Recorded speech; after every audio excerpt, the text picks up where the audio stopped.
Para Elías, la cabaña en el Valle de los Cedros no era un destino vacacional, era un escondite. Tras meses de estrés en la ciudad, los 10 días de aislamiento total que había alquilado a través de una página de dudosa reputación, parecían la salvación. La construcción era una estructura robusta, hecha de troncos oscuros que supuraban una resina densa y negra, con un porche que crujía bajo el peso del rocío y ventanas pequeñas que apenas dejaban entrar la luz del día, como ojos entrecerrados, vigilando el bosque. El primer día, el silencio fue su mejor amigo. Elías apagó su teléfono y se dedicó a cortar leña, disfrutando del aroma del pino fresco. Pero al caer el sol, el bosque cambió de personalidad. Los árboles, que por la tarde parecían majestuosos, se transformaron en siluetas negras que parecían inclinarse hacia la casa en un susurro colectivo. Esa noche, mientras cenaba en la penumbra, escuchó el primer golpe, un impacto seco contra la madera exterior, como si alguien hubiera lanzado una piedra pequeña con una puntería quirúrgica. Al salir con su linterna, solo encontró la oscuridad absoluta y el rastro de un viento gélido que agitaba las ramas de una forma que desafiaba la física, pues no había ni una brisa en el ambiente. Al tercer día, la paranoia comenzó a echar raíces profundas en su mente. Elías encontró la puerta del sótano abierta de par en par. A pesar de recordar vívidamente haberla cerrado con doble llave la noche anterior, al bajar con el corazón martillando contra sus costillas, descubrió una habitación vacía, salvo por un espejo roto apoyado en el suelo y una silla de madera mirando directamente hacia la pared rugosa. Rodeando la silla, había un círculo perfecto hecho con miles de dientes de animales, pequeños molares de conejo, colmillos de zorro y piezas más grandes que no lograba identificar. Subió las escaleras aterrado y atrancó la puerta con un armario pesado, convencido de que algún bromista local o un ermitaño estaba jugando con su cordura. Sin embargo, al mediodía, mientras intentaba leer junto a la ventana, notó algo que le heló la sangre. A los árboles del lind del bosque estaban más cerca. No era una ilusión óptica. El claro que separaba la cabaña de la vegetación se había reducido al menos 2 metros. La noche del quinto día fue cuando el aislamiento se tornó en terror puro. Una tormenta eléctrica de una magnitud sobrenatural cortó la energía del generador externo en la penumbra de las velas, que chisporroteaban como si el aire fuera espeso. Escuchó risas infantiles que venían del techo. Eran risas mecánicas, desprovistas de emoción, como un disco rayado, repitiendo el mismo segundo de alegría, una y otra vez. Tomó un hacha y subió al pequeño desván. Al abrir la trampilla, la luz de su vela iluminó algo grotesco.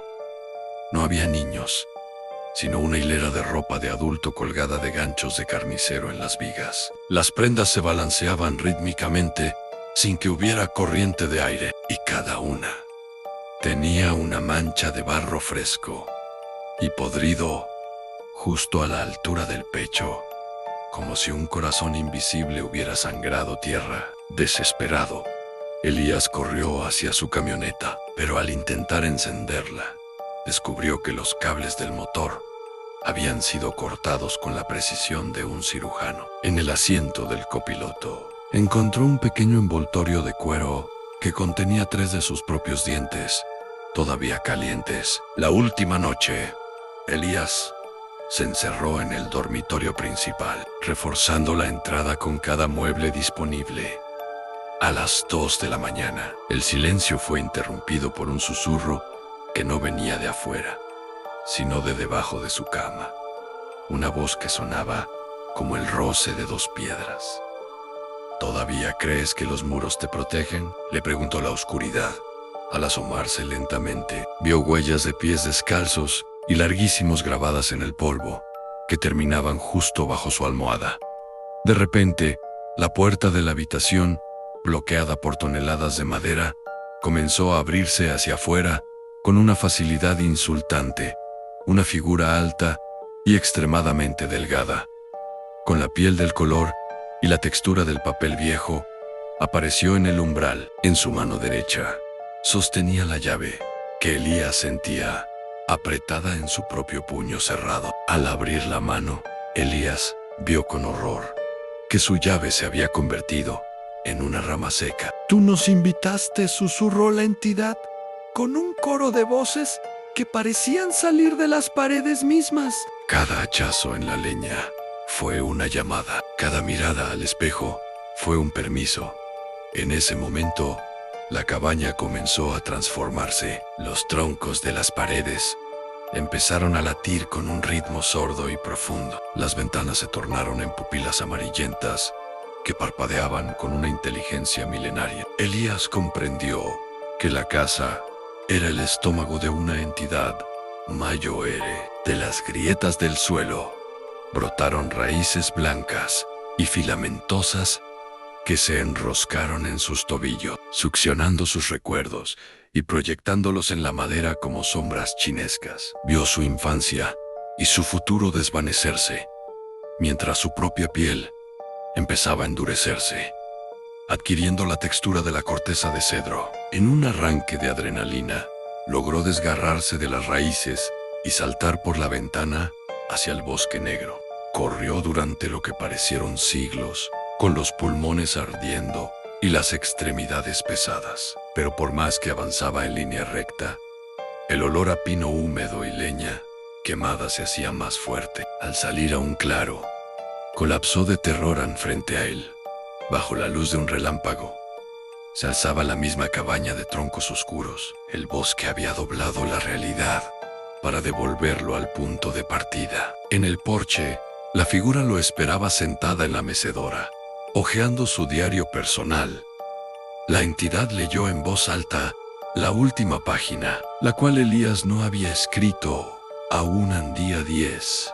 El silencio es total. Finalmente, he pasado a formar parte de las paredes. Elías cayó de rodillas mientras sus dedos se hundían en la tierra y se convertían en raíces permanentes. Sus ojos se nublaron hasta volverse nudos de madera, y su último pensamiento fue de envidia por el próximo inquilino que llegaría buscando paz absoluta. Décadas más tarde, un joven llamado Marcos alquiló la propiedad. Al llegar, comentó lo rústico y encantador del diseño de la puerta principal, que presentaba un relieve tallado de un hombre gritando con una expresión tan real que parecía sufrir. Al entrar, encontró un hacha vieja, cuya hoja, curiosamente, se había petrificado hasta convertirse en madera sólida. En el desván, una camisa idéntica a la que Elías llevaba aquella última noche apareció colgada en un gancho nuevo, balanceándose suavemente al ritmo de un bosque que nunca deja de tener hambre. El registro del pino. La plataforma de alquiler la describía simplemente como el pino en una cabaña de diseño moderno, paredes de cristal y una ubicación privilegiada en el corazón de un bosque que no aparecía en los mapas satelitales actualizados. Para Adrián, un fotógrafo de naturaleza que buscaba capturar la niebla azul de la región, el precio sospechosamente bajo fue un incentivo en lugar de una advertencia. Al llegar, la cabaña parecía un santuario de lujo y acero en medio de la naturaleza salvaje, pero el ambiente se sentía cargado, como si el aire tuviera un peso eléctrico que hacía que los vellos de sus brazos se erizaran. Apenas cruzó el umbral, el primer indicio de que algo estaba mal no fue un ruido, sino un objeto. En el cajón de la cocina, Adrián encontró una cámara de video vieja, una cámara de cinta magnética que no pertenecía al inventario moderno de la casa. Al encenderla, descubrió que la cinta estaba llena de grabaciones de los inquilinos anteriores. Lo que empezó como videos familiares, felices, cenas con vino, risas y caminatas, se transformaba rápidamente en registros de pura angustia. En el último clip, una mujer grababa frenéticamente la puerta de la entrada mientras susurraba: las llaves no funcionan. El bosque ha movido la carretera de nuevo. Adrián apagó la cámara, tratando de convencerse de que era una broma pesada de los dueños anteriores. Pero al intentar salir a buscar señal de celular, descubrió que el sendero por el que había llegado 3 horas antes ahora terminaba abruptamente en un muro de maleza impenetrable. Al segundo día, la desaparición comenzó a manifestarse de forma física. Adrián despertó y notó que la cabaña era ligeramente más pequeña. Al principio, pensó que era una distorsión visual debida al cansancio, pero al medir la distancia entre la cama y la pared con su trípode, confirmó que el espacio se había reducido 10 centímetros. Era como si la estructura de la cabaña fuera una mandíbula cerrándose lentamente. Desesperado, intentó romper uno de los grandes ventanales de cristal con una piedra, pero el golpe no produjo ni una grieta. El cristal no se sentía como vidrio, sino como una membrana fría y elástica que vibraba con un zumbido bajo cuando se la tocaba. El bosque afuera comenzó a proyectar sombras que no coincidían con la posición del sol, siluetas de personas que caminaban entre los árboles, pero que desaparecían en cuanto él intentaba enfocarlas con su lente. La tercera noche, el fenómeno se volvió agresivo. Adrián escuchó el sonido de alguien intentando teclear el código de seguridad de la puerta principal. Pip, pip, pip. Error. El código fallaba una y otra vez, pero lo aterrador no era el intento de entrada, sino que la voz que se quejaba del otro lado de la madera era su propia voz. Era una grabación perfecta de él mismo, repitiendo frases que había dicho apenas unas horas antes, en la soledad de la cocina. Solo necesito un poco de paz, decía la voz desde afuera, cargada de una desesperación inhumana.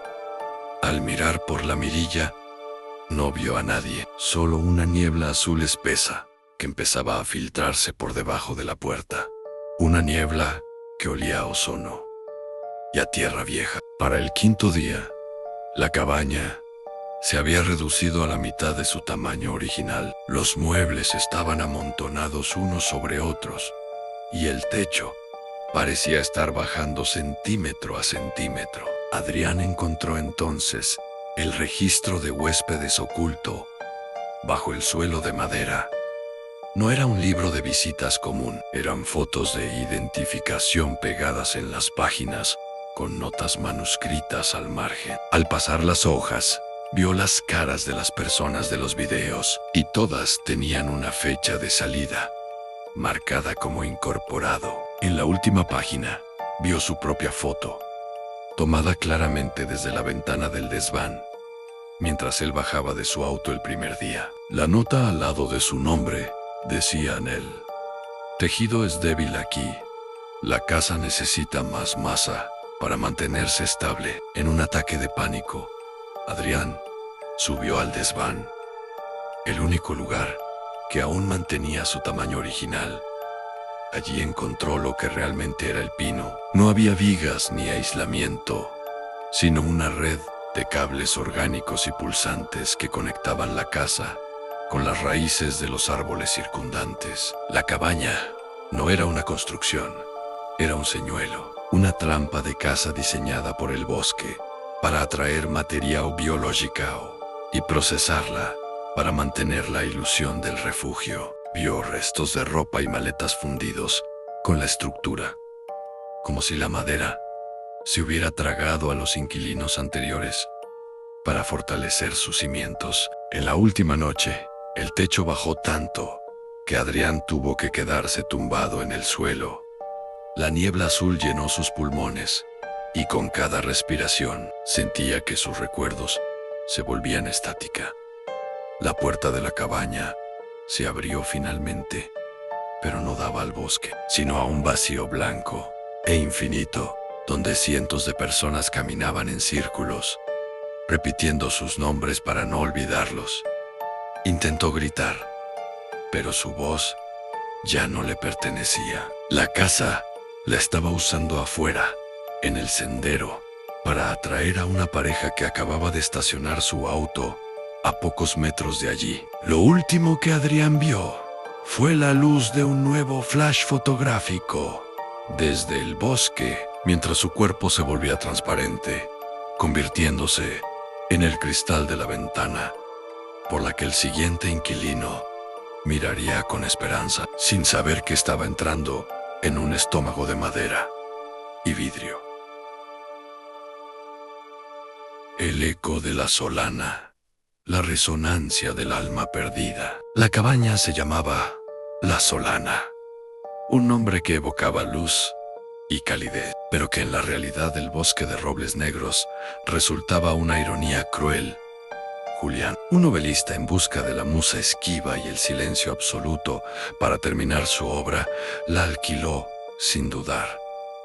Era una estructura pequeña de 2 plantas, con madera oscura y húmeda, una escalera de caracol oxidada que gimoteaba bajo el peso, y un balcón desvencijado que daba directamente a un desfiladero cubierto por una bruma perenne que nunca se disipaba. Al entrar, lo primero que lo golpeó no fue el olor a humedad o a madera podrida, sino el sonido un tic-tac, constante, sordo y omnipresente, que parecía emanar de todas las paredes a la vez.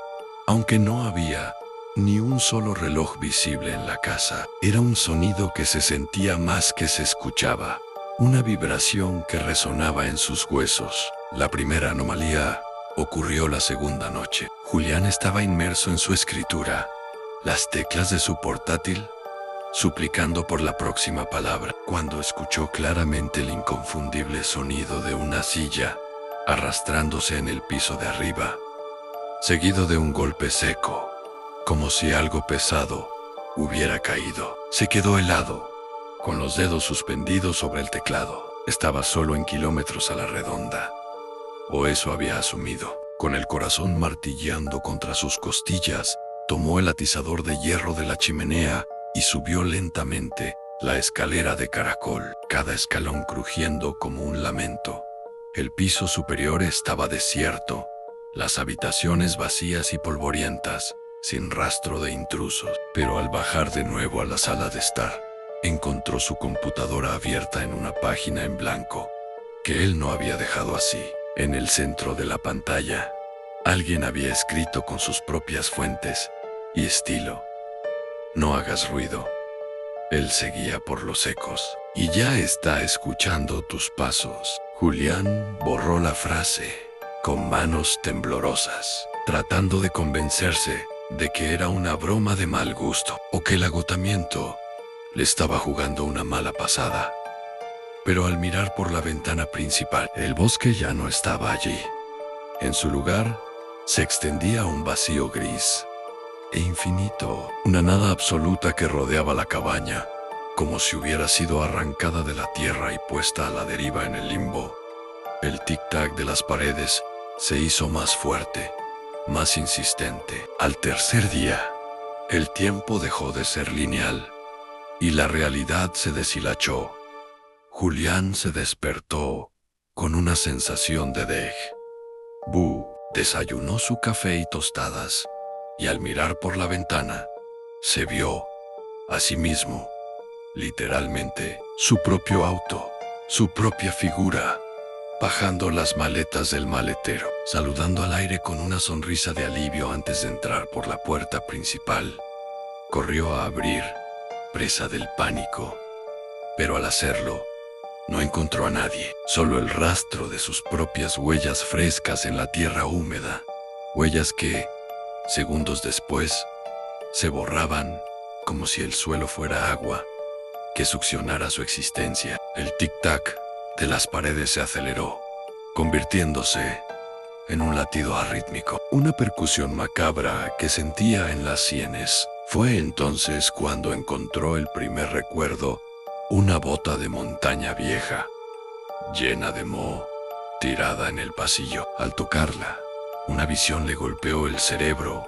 Con la fuerza de un rayo, vio a un hombre, cuyo rostro no podía distinguir, gritando de horror, mientras sus piernas se disolvían en una sustancia negra y viscosa que brotaba del suelo de la cabaña, arrastrándolo lentamente hacia abajo. Para el sexto día, Julián ya no podía distinguir entre sus propios pensamientos y los ecos de la casa. La soledad se había transformado en una cacofonía de voces que susurraban fragmentos de frases inconclusas en su mente. Cada vez que hablaba, su propia voz tardaba varios minutos en sonar, rebotando en las esquinas de la habitación con un tono distorsionado, como una grabación defectuosa. Descubrió que la cabaña era un sumidero temporal, un punto de convergencia donde el pasado y el presente colapsaban. Todo lo que entraba en la solana quedaba atrapado en una repetición infinita, alimentando a algo que vivía en el desfiladero, una entidad que prosperaba con la angustia y el tiempo. Encontró un diario oculto tras el papel tapiz despegado, escrito por docenas de manos diferentes, cada letra temblorosa, cada frase un grito silencioso. La última entrada, garabateada con prisa, decía: la cabaña no tiene puertas de salida, solo de entrada. Si dejas de moverte, te conviertes en parte del mobiliario. Si dejas de pensar, eres parte de la niebla. Él espera el silencio total. La noche final fue la más larga, una eternidad de oscuridad sin fin. Julián escuchó un golpe violento en la puerta trasera, un estruendo que hizo vibrar toda la estructura. Al mirar por la rendija, se vio a sí mismo, pero con una diferencia aterradora. En su otro, yo no tenía ojos, solo dos cuencas vacías que supuraban la misma sustancia negra y viscosa que había visto en su visión. Una masa pulsante que se retorcía como gusanos. El doble golpeó el cristal con una fuerza inhumana, gritando con la voz de Julián, una voz rota y llena de desesperación: déjame entrar. Quiero recuperar mi rostro. Esto no es vida. Ya no puedo moverme. Julián comprendió que el ser del desfiladero no solo absorbía el tiempo y los recuerdos, sino que disolvía la identidad, dejando solo una cáscara repetitiva. Desesperado, Julián subió al balcón para saltar al desfiladero. Prefería la muerte antes que ser absorbido por aquella anomalía. La neblina de abajo lo llamaba, una promesa de final. Pero al saltar, no cayó al vacío. Reapareció de nuevo en la entrada de la cabaña, justo en el momento en que llegaba el primer día. Vio a su versión del pasado bajando del auto con una sonrisa, la misma que él había tenido. Ajeno al horror que lo esperaba, intentó gritarle, advertirle, rogarle que huyera, pero de su boca solo salió el sonido de una silla arrastrándose en el piso de arriba. ¿Y tú volverías a confiar en la tranquilidad de una cabaña aislada después de escuchar esto? Si esta historia te ha helado la sangre, no olvides dejar tu like y suscribirte para no perderte las próximas pesadillas que estamos preparando. El algoritmo de YouTube es un laberinto, así que activa la campana si quieres que te avisemos cuando el próximo misterio salga a la luz. Recuerda que en este canal, el silencio nunca es lo que parece. Cuéntame en los comentarios cuál de estas historias te dio más miedo. Estaré leyendo sus teorías y fijando las mejores. Gracias por acompañarme hasta el final, si es que realmente ya terminó. Nos vemos en el próximo video, si el bosque nos lo permite.